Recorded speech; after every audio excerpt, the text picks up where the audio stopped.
வணக்கம். செய்திகளை உடனுக்குடன் வழங்கும் நியூஸ் நவ் தமிழ். இன்றைய நாளின் மிக முக்கியமான தலைப்புச் செய்திகளை இப்போது பார்க்கலாம். உஜ்வாலா யோஜனா திட்ட பயனாளிகளுக்கு இனி ஆண்டிற்கு 4 சிலிண்டர்கள் மட்டுமே மானிய விலையில் வழங்கப்படும் என ஒன்றிய அரசு அறிவித்துள்ளது. நார்வே செஸ் 2026 தொடரில் சாம்பியன் பட்டம் வென்று சாதனை படைத்த கிராண்ட் மாஸ்டர் பிரக்ஞானந்தாவிற்கு 50 லட்சம் ரூபாய்க்கான ஊக்கத்தொகை காசோலையை முதல்வர் விஜய் வழங்கினார்.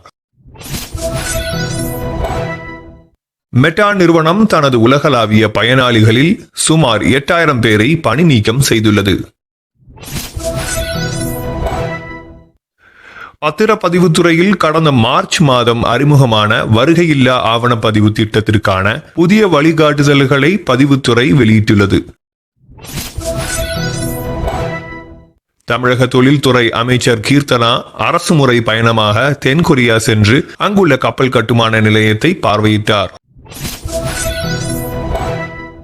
சமையல் எண்ணெய் உற்பத்தியாளர்கள் மற்றும் இறக்குமதியாளர்கள் தங்கள் தயாரிப்புகளை 200 மில்லி முதல் 20 லிட்டர் வரையிலான 9 நிலையான அளவுகளில் மட்டுமே விற்க வேண்டும் என்று மத்திய அரசு உத்தரவிட்டுள்ளது.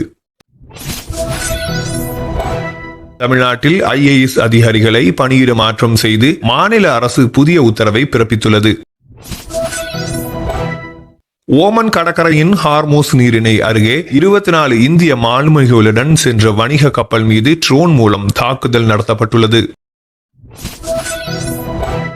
நாடு முழுவதும் 14 கிலோ எடை கொண்ட வீட்டு உபயோக சமையல் எரிவாயு சிலிண்டரின் விலை 29 ரூபாயாக உயர்த்தப்பட்டுள்ளது.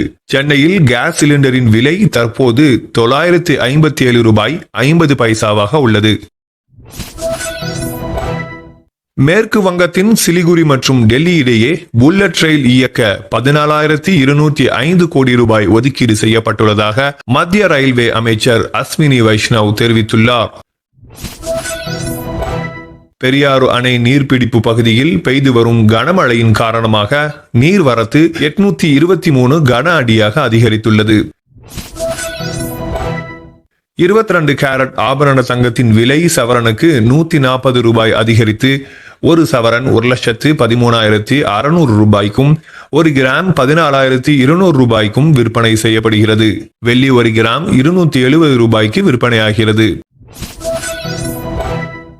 அண்ணாமலை தொடங்கியுள்ள புதிய இயக்கத்தில் பாஜகவினர் இணைந்தால் அது கட்சி விதிமீறலாக கருதப்படும் என்று தமிழக பாஜக தலைவர் நயினார் நாகேந்திரன் தெரிவித்துள்ளார். டெல்லியில் நாளை மறுநாள் பிரதமர் நரேந்திர மோடி தலைமையில் நடைபெறவிருக்கும் நிதி ஆயோக் கூட்டத்தில் பங்கேற்பதற்காக தமிழக முதல்வர் விஜய் நாளை காலை 8 மணிக்கு தனி விமானத்தில் டெல்லி செல்கிறார். CBSE 12ஆம் வகுப்பு விடைத்தாள் மறுமதிப்பீட்டு பணிக்காக பயன்படுத்தப்பட்ட தனியார் இணையதளம் பாதுகாப்பு காரணங்களுக்காக நீக்கப்பட்டுள்ளது. வாக்கு திருட்டு மற்றும் தேர்தல் முறைகேடுகள் குறித்து இந்திய தலைமை நீதிபதிக்கு கடிதம் எழுத இந்தியா கூட்டணி கூட்டத்தில் முடிவு செய்யப்பட்டுள்ளது.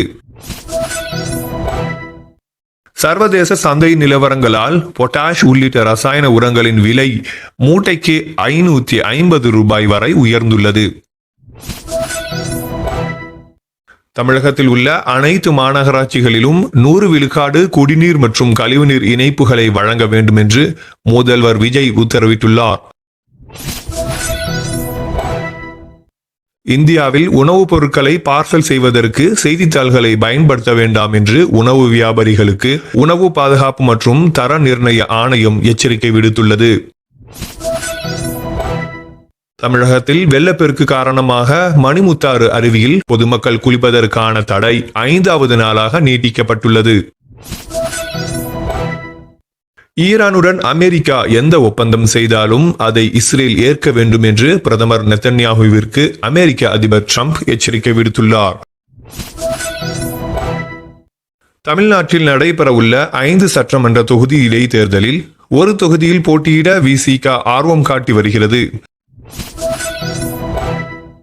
மெட்ரிகுலேஷன் பள்ளிகளிடம் ஆண்டுதோறும் வசூலிக்கப்பட்டு வந்த 3 லட்சம் ரூபாய் உரிமை புதுப்பிப்பு கட்டணத்தை தமிழ்நாடு அரசு ரத்து செய்துள்ளது. இந்தோனேஷியாவில் 67,800 ஆண்டுகள் பழமையான உலகின் மிக பழமையான கையச்சு ஓவியம் கண்டுபிடிக்கப்பட்டுள்ளது.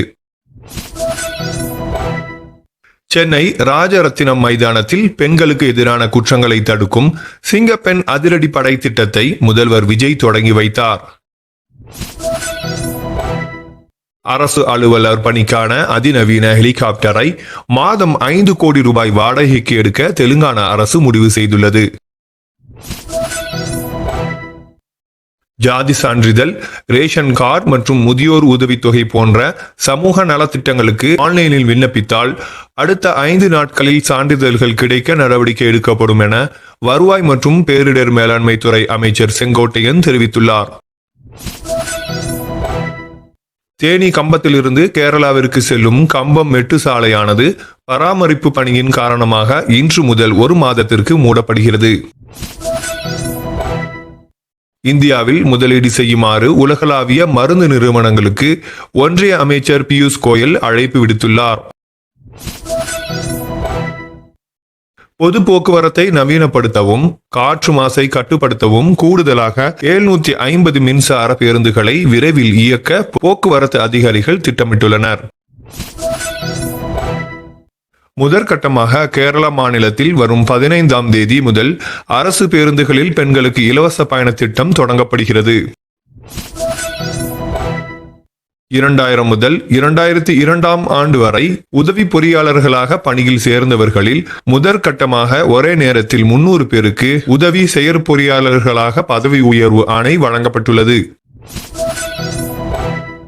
தேர்தல் வாக்குறுதியின்படி தமிழகத்தின் அனைத்து குடும்பங்களுக்கும் வருடத்திற்கு 6 சிலிண்டர்களை தாவேக அரசு வழங்க வேண்டும் என்று சீமான் வலியுறுத்தியுள்ளார். தமிழகம் முழுவதும் மக்களுடன் தொடர்பை வலுப்படுத்த தீவிர காவல் நடை ரோந்து பணிகளை மேற்கொள்ள காவல் அதிகாரிகளுக்கு டிஜிபி உத்தரவிட்டுள்ளார். ஆசிரியர் பதவி உயர்வுக்கு ஆசிரியர் தகுதி தேர்வு தேர்ச்சி பெறுவது கட்டாயமாக்கப்பட்டுள்ளதாக பள்ளி கல்வித்துறை தெரிவித்துள்ளது.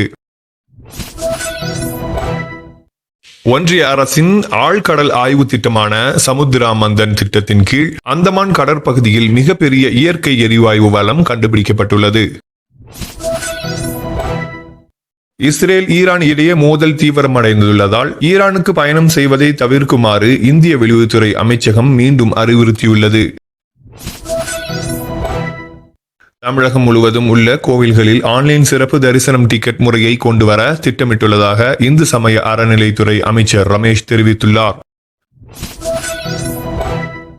நடப்பு ஆண்டு ஆகஸ்ட் மாதம் முதல் புதிய ரயில் டிக்கெட் முன்பதிவு முறை நாடு முழுவதும் அமலுக்கு வருகிறது. இந்தியாவில் தயாரிக்கப்படும் வெளிநாட்டு மதுவகை பெட்டி ஒன்றிற்கு 90 ரூபாய் கூடுதல் கட்டணம் நிர்ணயித்து தமிழ்நாடு அரசு அறிவித்துள்ளது. தமிழகத்தில் இன்று தென்காசி, திருநெல்வேலி, கோவை, திருப்பூர், திண்டுக்கல், தேனி மற்றும் கன்னியாகுமரி ஆகிய மாவட்டங்களில் ஒரு சில இடங்களில் கனமழை பெய்ய வாய்ப்புள்ளதாக வானிலை மையம் தெரிவித்துள்ளது. தமிழகம் முழுவதும் 40 சார் பதிவாளர்களை பணியிட மாற்றம் செய்து பதிவுத்துறை ஐஜி அருண் உத்தரவிட்டுள்ளார். இத்துடன் முக்கிய செய்திகள் நிறைவடைந்தன. இதுபோன்ற செய்திகளை காண நியூஸ் நவ் தமிழ் சேனலை சப்ஸ்கிரைப் செய்துக்கோங்க. உங்களுடைய கருத்துக்களை கமெண்ட் பாக்ஸில் தெரிவிங்கள். மீண்டும் அடுத்த ஒரு காணொலியில் சந்திக்கலாம். நன்றி.